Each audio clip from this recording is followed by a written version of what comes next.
దుబ్బాక ఉప ఎన్నికల ప్రచారంలో భాగంగా మిరుదొడ్డి మండలంలో వీరారెడ్డిపల్లి మేజర్ గ్రామ పంచాయతీ గ్రామంలో రోడ్ షోలో తెలంగాణ రాష్ట్ర ప్రదేశ్ కార్యదర్శి వినోద్ రెడ్డి పాల్గొన్నారు. దుబ్బాక నియోజకవర్గ కాంగ్రెస్ పార్టీ అభ్యర్థి చెరుకు శ్రీనివాసరెడ్డిని భారీ మెజార్టీతో గెలిపించాలని అన్నారు.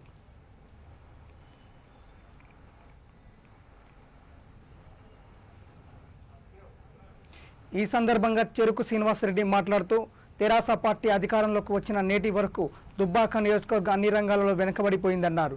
స్వర్గీయ మాజీ మంత్రి చెరుకు ముచ్చన్రెడ్డి హయాంలో చేసిన అభివృద్ధి పనులే ప్రజలకు కాంగ్రెస్ పార్టీ మీద పూర్తి విశ్వాసం ఉంచాయన్నారు.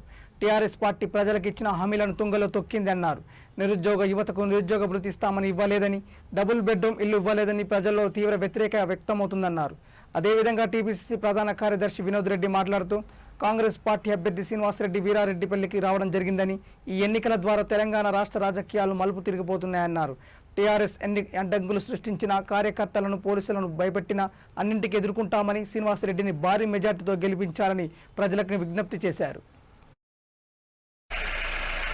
మన పిల్లలకు ఉద్యోగాలు వస్తాయి, డబుల్ బెడ్రూమ్ వస్తాయి, 3 ఎకరాల భూమి వస్తుందని చెప్పిండు. ఎవరికైనా 3 ఎకరాల భూమి వచ్చింది అయినా రామారంగారెడ్డి గారు బతుకున్నప్పుడు ఎన్నో హామీలు ఇచ్చి దొంగ మాటలు చెప్పి, లంగ మాటలు చెప్పి మీతో ఓటేయించుకున్న మాట మీ అందరికీ తెలుసు. కానీ ఈ రోజు వరకు ఇక్కడ ఉన్నటువంటి సమస్యలు చూస్తే ఎక్కడ వేసిన గొంగలు ఎక్కడ ఈ దొరలు వాదించాల్సినటువంటి అవసరం ఉందని నేను భావిస్తా ఉన్నా. ఎందుకంటే దొరలు తీయటి మాటలు చెప్తారు, మీకు ఎలక్షన్ వచ్చినప్పుడు బుద్ధగిస్తారు, అన్ని చేస్తారు. ఎన్నికలు అయిపోయిన తర్వాత మీకు గడిలకు గేటు దగ్గర కూడా రాజేటువంటి సందర్భం అక్కడ హైదరాబాద్ లో చూసినాం. కేసీఆర్ ఏం చేసిందో చూసినాం. దొరల పోకనే అట్లుంటది. కాబట్టి దయచేసి శ్రీనివాసరెడ్డి గారిని బ్రహ్మాండ నరసింహారెడ్డి గారు, బాలగౌడ్ గారు, మల్లారెడ్డి గారు, మరి నా తోటి సహచర మిత్రుడు తెలంగాణ కాంగ్రెస్ కమిటీ అధికార ప్రతినిధి అయినటువంటి సుధీర్ రెడ్డి గారు, మా తమ్ముళ్ళు పెద్దలు శ్రీ చెరుకు ముచ్చన్రెడ్డి గారి కుమారుడు శ్రీనివాసరెడ్డి గారు, మా సోదరిమణులారా, దయచేసి ఈ ఎన్నిక అనేది చాలా ముఖ్యం. యావత్ తెలంగాణ రాష్ట్రం ఈరోజు దుబ్బాక ఎన్నిక గురించి వేచి చూస్తున్నది. ఈ ఎన్నిక వల్ల కేసీఆర్కు గుణపాఠం నేర్పించాల్సిన బాధ్యత ఉంది. నేను మాధవరెడ్డి గారి చిన్నల్లుని రాష్ట్ర కాంగ్రెస్ కమిటీ ప్రధాన కార్యదర్శిగా ఉన్నా కూడా ఈ గ్రామాన్ని చూడడానికని పెద్దలు ఇక్కడికి పంపిస్తే నాకు ఈ అవకాశం ఇచ్చిండ్రు. మీ అందరి ఆదరాభిమానాలు, మీ యొక్క ప్రేమ అనురాగాలు పంచుకొని నేను మిమ్మల్ని ఒకటే కోరుతున్నాను. నవంబర్ 3వ తారీఖు రోజు శ్రీనివాసరెడ్డి గారికి హస్తం గుర్తు ఓటు వేసి కేసీఆర్ ప్రభుత్వానికి ఒక గుణపాఠం నేర్పించాల్సిన సమయం ఆసన్నమైంది.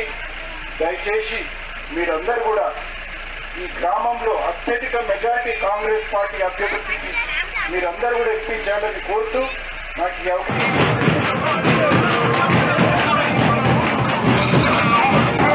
ఏ గ్రామంలో తిరిగినా గతంలో ముఖ్యమంత్రి గారు చేసిన అభివృద్ధి కార్యక్రమాలని, ముఖ్యంగా ప్రతి గ్రామంలో మాకు డబుల్ బెడ్రూమ్ కట్టమన్నారు. డబుల్ బెడ్రూమ్ లేదు, 2 ఎకరాల భూమి లేదు, ఏ ఒక్క అభివృద్ధి కార్యక్రమం జరగలేదు. ఏదున్నా సిద్దిపేటనే జరిగింది. ఇక్కడ ఈ నిధులన్నీ కూడా సిద్దిపేటకు పోయినాయి. ఈ ప్రాంతానికి అన్యాయం జరిగింది.